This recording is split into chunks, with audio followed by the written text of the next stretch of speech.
আজ ছিল সোমবার।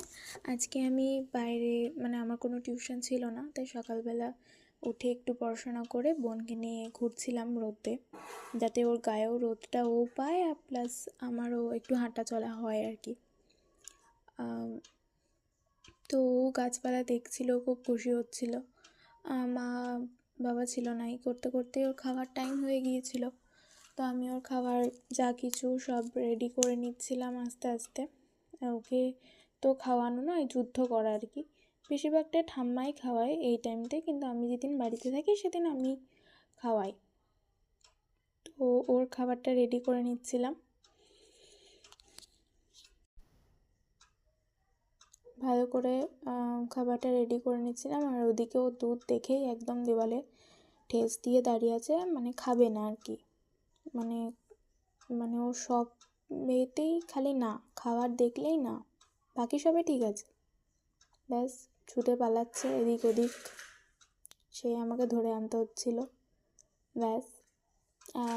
তো যতক্ষণ না মা আসছে ও এটা ওটা বায়না করে, আর আমি ওকে সেটাই দিই, কারণ কাঁদতে শুরু করলে আমি থামাতে পারি না অন্তপক্ষে।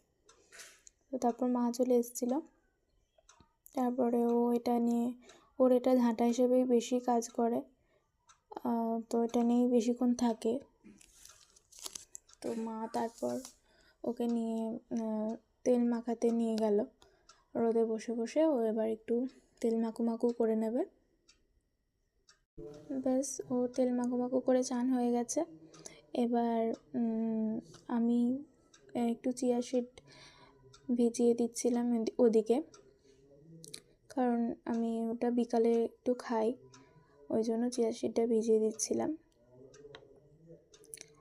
এরপর আমিও চান করতে যাব। তো চান করার আগে বাড়িতে আছি যখন একটু ফ্রেশ হয়ে নিচ্ছিলাম আর কি। তো এই ক্রিমগুলো আমার জন্য খুবই শ্যুট করে, অ্যান্ড অ্যাপ্লাইডের পর খুব সুন্দর গ্লো করে, দেখতেই পাচ্ছেন।